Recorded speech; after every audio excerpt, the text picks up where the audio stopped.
Olha, estamos ligados, mas vou só esperar mais um minutinho, porque estão a aceitar as entradas. Estou a ver que na sala de entrada estão algumas pessoas à espera de serem admitidas e depois daremos início à sessão.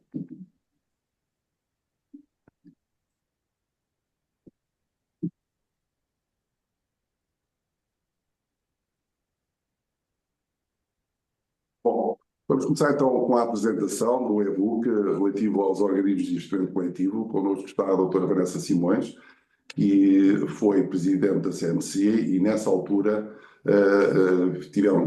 fizemos o desafio de poder fazer uma pequena nota de apresentação ao e-book, que aceitou, e embora com atraso nosso, só agora estamos a divulgar o e-book, mas pedimos e a doutora Vanessa aceitou participar nesta sessão de apresentação, pelo que lhe passo a palavra para as palavras que entender transmitir. Muito obrigada, Dr. Subtil. Muito boa tarde a todos. Antes de mais, começo por dizer que é com enorme prazer que estou aqui hoje, em especial numa iniciativa que é promovida pela RSA, no fundo que foi a minha primeira casa profissional e onde deixei vários amigos, e portanto por ter a oportunidade de me ter sido endereçado este convite para uma iniciativa tão importante como é o lançamento deste e-book relacionado com os organismos de investimento coletivo. Como foi aqui introduzido, eu estou aqui hoje pelo facto, portanto, de ter feito a nota de apresentação deste e-book, e também fruto das minhas funções passadas enquanto presidente da Comissão de Mercado de Capitais, a CMC, 2022 a 2024. No fundo, a CMC é a entidade reguladora do mercado de capitais em Angola, e também por me identificar com iniciativas como estas, e no fundo também por, ao longo da minha carreira, ter no fundo constatado a importância, no fundo, de se fazer o lançamento destes e-books e do contributo que iniciativas destas têm para a literacia financeira.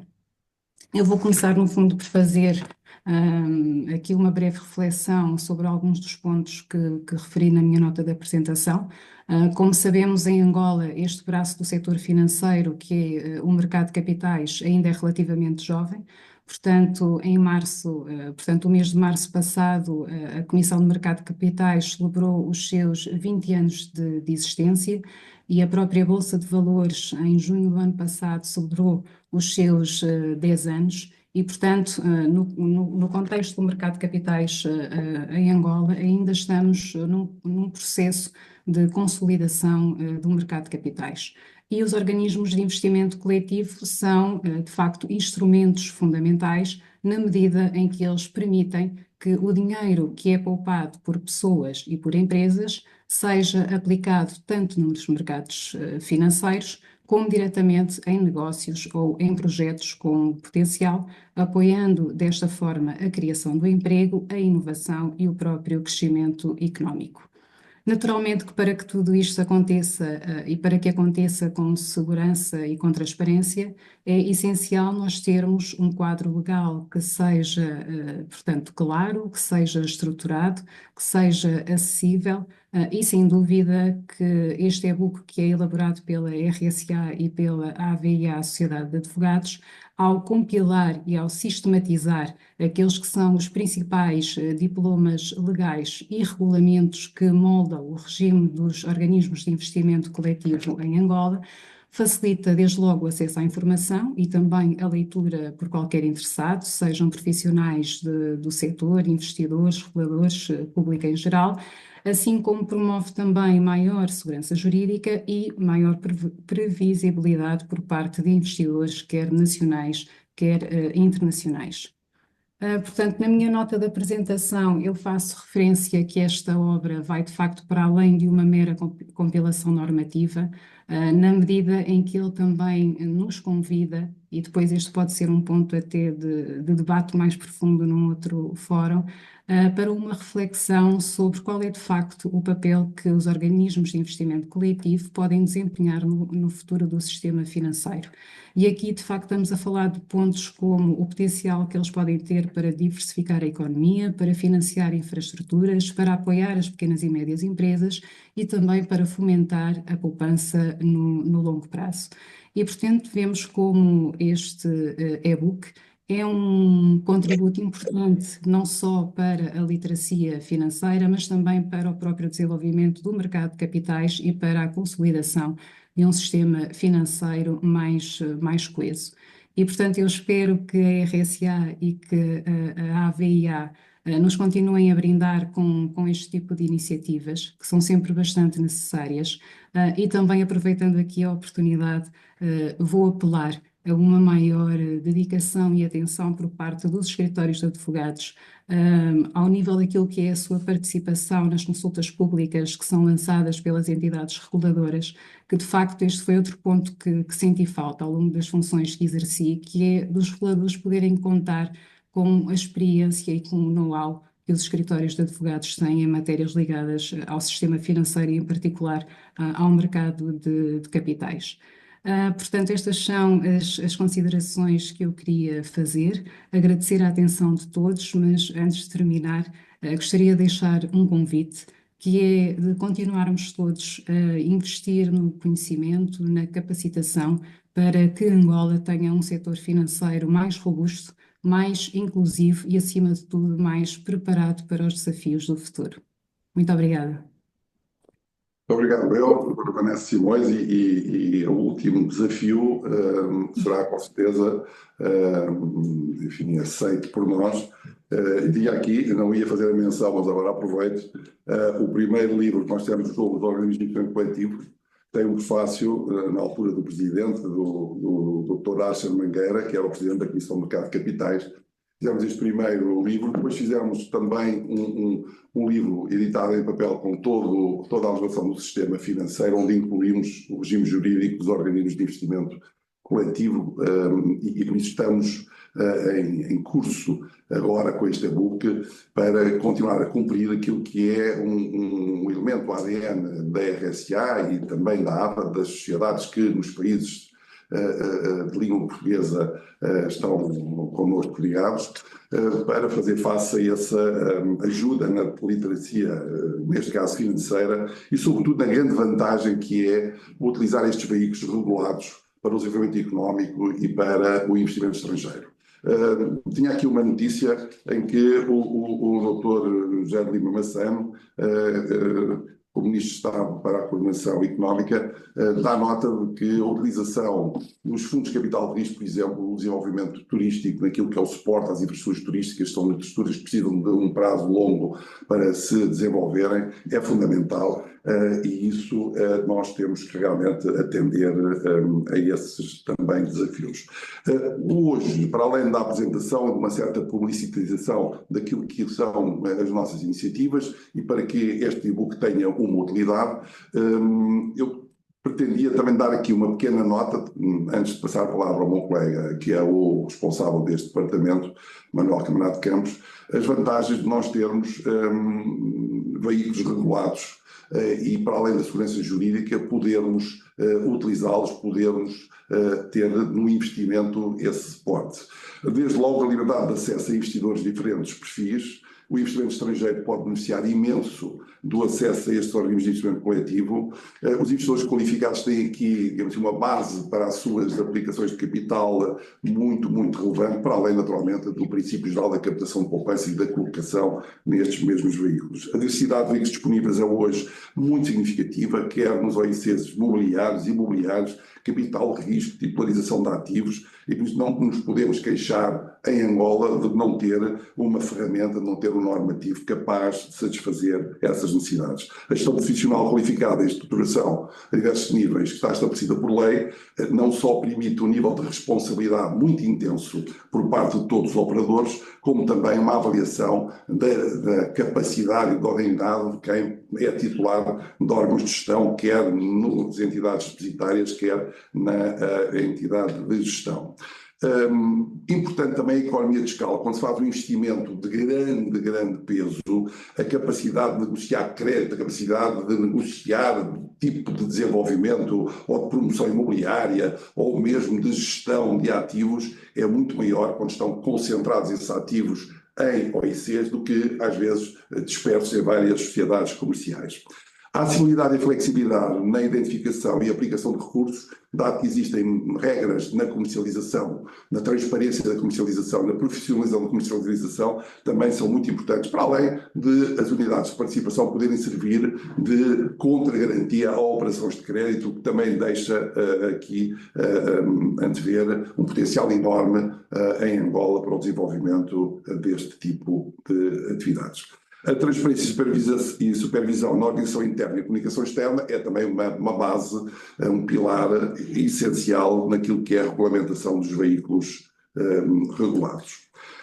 O planeamento a médio prazo, a curto prazo, o planeamento estratégico associado aos benefícios fiscais dá a estes veículos uma diferenciação relativamente aos veículos comuns, como as sociedades comerciais.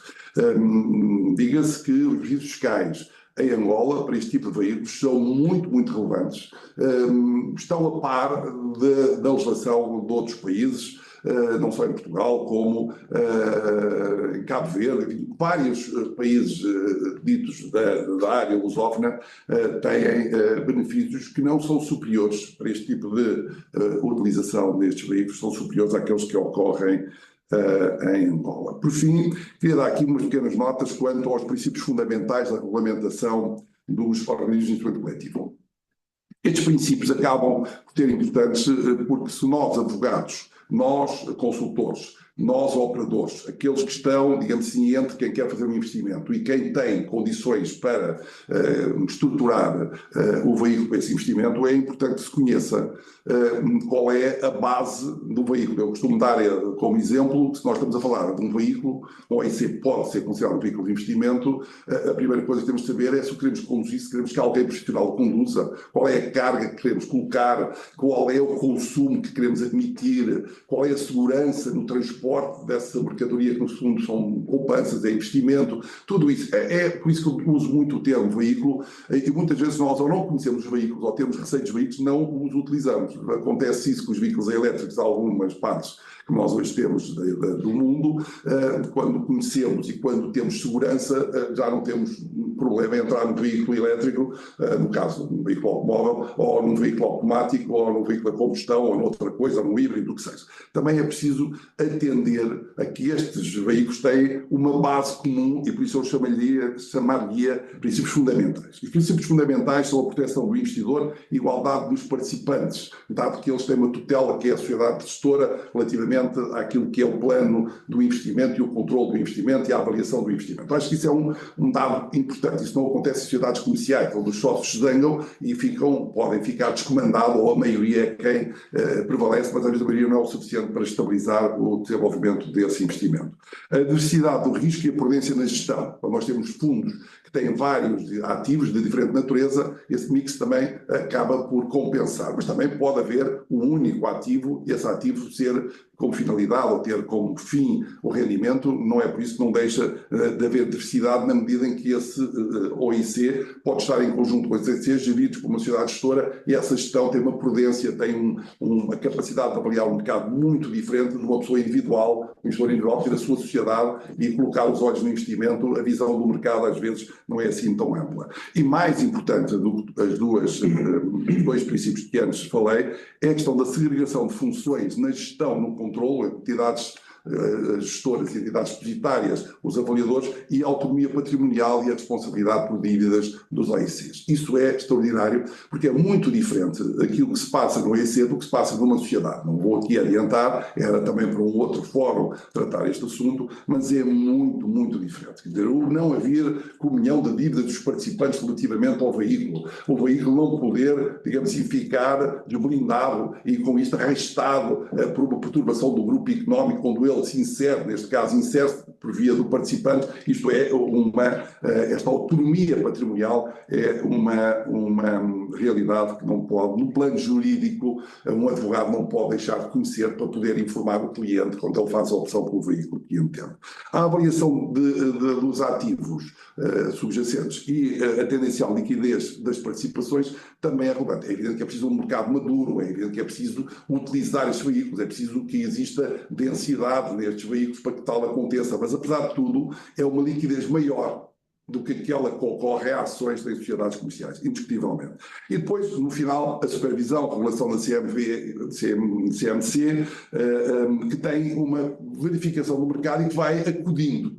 Se o mercado estiver deslizado para um lado, esta regulamentação da CMC controla, posiciona os OICs que estão constituídos e os futuros OICs. Eu acho que isso também é uma vantagem muito significativa. E, por fim, o regime sancionatório e procedimental que faz com que isto seja de verdade. Ou seja, há uma estabilidade jurídica, há uma autonomia patrimonial, há um plano de gestão, há um profissionalismo, mas se correr mal, o regime sancionatório também está lá para atuar. Bom, eram estas ideias que eu vos queria transmitir. Dizer-vos, por fim, que este e-book, até por sugestão também da doutora Vanessa Simões, vai ser completado com os regulamentos relativos aos OICs, titularização de ativos de capital de risco, nomeadamente com o regulamento da CMC 319 e 219 para o capital de risco. Poderemos assim dar a este e-book, não como ele foi pensado, e aliás está epigrafado no livro que já mencionei, porque aqui nós dizíamos quadro regulatório de organismos de investimento coletivo, fundos de investimento imobiliário e sociedades de investimento imobiliário.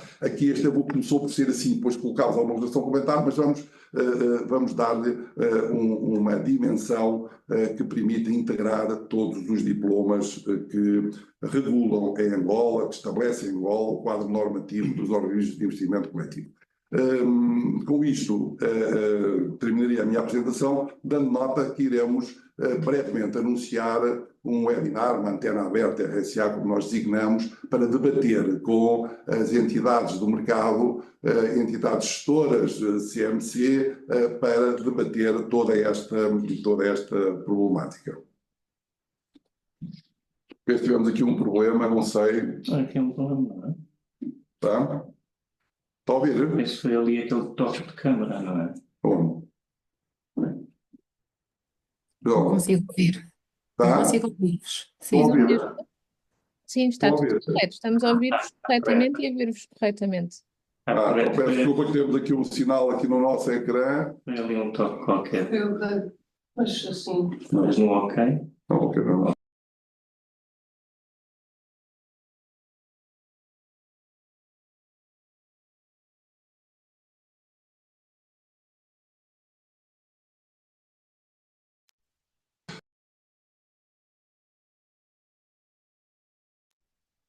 Precisa. Bom, agora já voltámos, obrigado e peço desculpa por esta pequena interrupção. Vou passar a palavra ao Dr. Manuel Camarada de Campos, que é, no âmbito da RSA-LP, que é a Rede de Serviços de Advocacia Língua Portuguesa, o sócio responsável pelo Departamento Financeiro e de Veículos de Investimento, que comigo normalmente participa neste tipo de eventos. Muito obrigado. Bom, eu vou apenas ter umas breves notas sobre o edifício legislativo de suporte do quadro regulatório dos OICs de Angola e, como a doutora Vanessa Simões referiu na sua intervenção, o início da consolidação do mercado de capitais de Angola tem lugar há cerca de 20 anos, ou seja, há cerca de 20 anos foram estabelecidas as bases para a regulação de valores mobiliários e das instituições financeiras, desde logo com a aprovação do Estatuto Orgânico da Comissão de Mercado de Capitais, pelo Decreto número 9/05 de 18 de março, e depois mais tarde foi revogado e substituído pelo Decreto Presidencial número 54/13 de 6 de junho. Por sua vez, a Lei dos Valores Mobiliários é também de 2005, é a Lei número 12/05 de 23 de setembro, mais tarde substituída pelo Código de Valores Mobiliários, aprovado pela Lei número 22/15 de 31 de agosto. E, finalmente, a Lei das Instituições Financeiras, também um diploma de 2005, a Lei número 13/05 de 30 de setembro, que que foi sucessivamente substituída pela Lei de Bases do Sistema Financeiro, a Lei número 12/15, 17 de junho, e depois, mais recentemente, pela Lei número 14/21, 19 de maio, que aprovou o regime geral das instituições financeiras. Portanto, estas foram as sementes daquilo que, mais tarde, em 2013, constituiu o lançamento do regime jurídico dos organismos de investimento coletivo, do REGOIC, chamado REGOIC, com a publicação do Decreto Legislativo Presidencial número 7/13, 11 de outubro, e o REGOIC vem dispor sobre as regras gerais dos organismos de investimento coletivo, dos OICs, em particular OICs mobiliários e OICs imobiliários, e remetendo para a legislação especial o regime dos OICs de capital de risco, de titularização de ativos e de fundo de pensões. O REGOIC faz uma distinção essencial entre OICs não personalizados, que são patrimónios autónomos sob a forma contratual sem personalidade jurídica, e personalizados sob a forma societária, que o REGOIC designa no seu capítulo 10º como sociedades de investimento. Por sua vez, o artigo 12 do REGOIC deixou à CMC, enquanto entidade de supervisão, a responsabilidade e a competência para regulamentar todas as matérias relacionadas com a constituição e o funcionamento dos OICs e de adaptar a lei às especificidades de cada dos diferentes tipos de OIC. É neste contexto que é publicado pela CMC o Regulamento número 4/14, 30 de outubro, que disciplinou, densificou o funcionamento dos OICs, viabilizou a aplicação prática do REGOIC. Mais tarde, o Regulamento da CMC número 3/22, de 9 de março, veio revogar o artigo 25 do Regulamento número 4/14, sobre compartimentos patrimoniais autónomos, e regulamentou, nessa ocasião, de forma detalhada, o regime desses compartimentos patrimoniais autónomos.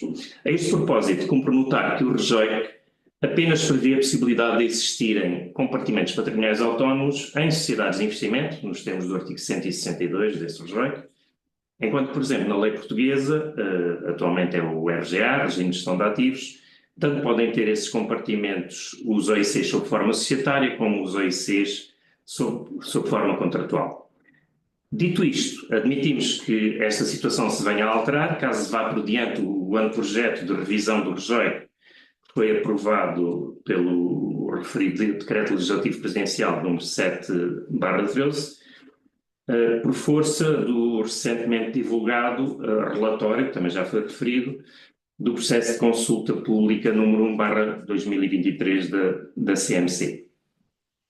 Ainda em 2022 foi publicada a Lei número 8/22, de 14 de abril, que aprovou o novo Código de Benefícios Fiscais angolano e que consagra, no seu capítulo 4º, normas específicas sobre tributação de OICs e sobre benefícios fiscais dos participantes, que tornam, como já foi referido pelo António Subtil, o regime fiscal bastante atrativo para o investimento por esta via de organismos de investimento coletivo. Enquanto regime especial, e conforme previsto no REGOIC, o Decreto Legislativo Presidencial número 4/15, 16 de setembro, aprovou o regime jurídico dos organismos de investimento coletivo de capital de risco. E, finalmente, outros diplomas relevantes, como, por exemplo, também já mencionado pelo António Subtil, o Decreto Legislativo Presidencial número 6A/15, de 16 de novembro, que aprovou o regime jurídico dos organismos de investimento coletivo de titularização de créditos. Queria aqui fazer apenas também uma pequena nota sobre diferenças face ao RGA português. E aqui faço desde logo esta ressalva. Há manifestamente muitos pontos de contato entre o direito angolano de enquadramento do regime dos organismos de investimento coletivo e o regime jurídico português dos organismos de investimento coletivo. Há, de facto, um paralelismo muito acentuado entre os dois regimes. O que sucedeu foi que o regime de gestão de ativos, que entrou em vigor em 2023, na esteira do quadro legal europeu sobre essa matéria, veio trazer, veio trazer uma maior simplificação de estruturas e de procedimentos e uma maior proporcionalidade na exigência desses procedimentos e que a CMVM em Portugal tem procurado implementar na sua atuação. Eu deixo só 3 exemplos dessa, maior simplificação. Por exemplo, a previsão da diferenciação entre sociedades gestoras de grande e de pequena dimensão, com diferentes níveis de exigência em função de determinados limiares, a simplificação dos tipos de OIC, e a este respeito também queria referir que o anteprojeto publicado em anexo ao relatório da CMC, na sequência da consulta pública, vem prever, parece ir no mesmo sentido, no sentido da simplificação, da supressão de regimes específicos para OICs especiais, designadamente os imobiliários. Depois, por exemplo, também no RGA temos a possibilidade de um OIC de subscrição particular não carecer de autorização, é uma mera comunicação prévia, e a previsão, inclusive, de regras de deferimento tácito, contrariamente ao que está previsto no REGEC, por decurso do tempo na constituição de OICs sujeitos à autorização.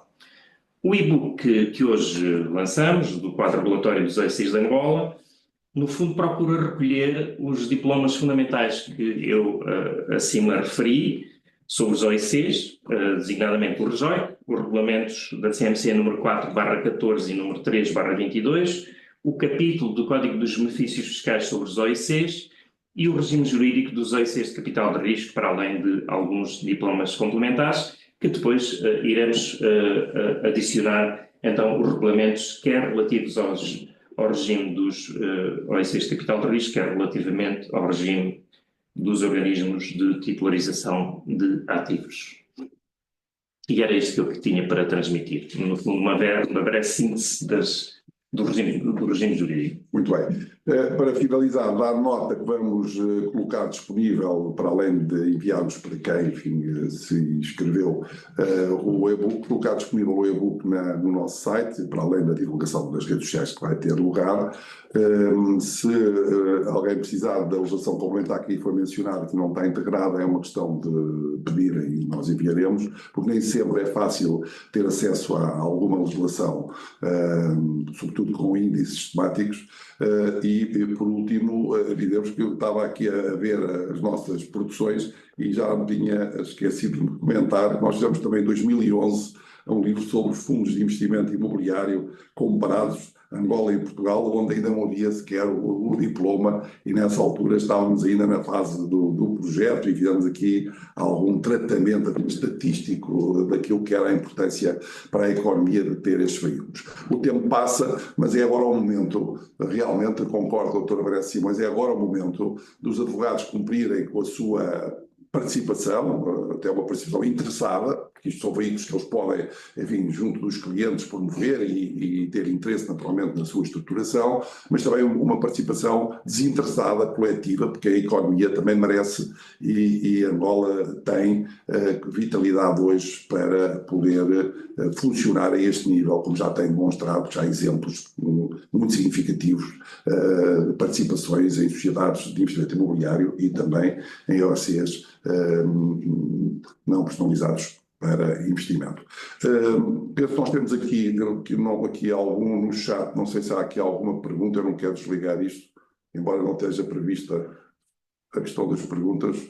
Não sei se alguém pode ver se há aí alguma questão. Não? Quem é que está? Não há nada? Não, neste momento não temos nenhuma pergunta. Está bem, então pronto, já viste aqui a indicação. Muito bem, assim agradeço à doutora Vanessa Simões por esta participação, pelas recordações, pelo incentivo à nossa prestação continuada, da minha parte e do meu sócio Manuel Camarado Campos. Retomámos agora com este e-book um tempo que estava atrasado, que foi de repor a nossa informação jurídica disponível sobre estas matérias pro bono a quem entender e estamos, enfim, a planear ainda este ano em tornar também, transformar em e-book a legislação do sistema financeiro que temos editado em papel. E é com isto fica concluída o nosso evento, disponível o e-book e brevemente daremos nota da data e hora para fazermos a antena aberta, discutindo aí sim a matéria jurídica que estes diplomas naturalmente permitem discutir. Obrigado a todos. Muito obrigado. Obrigada.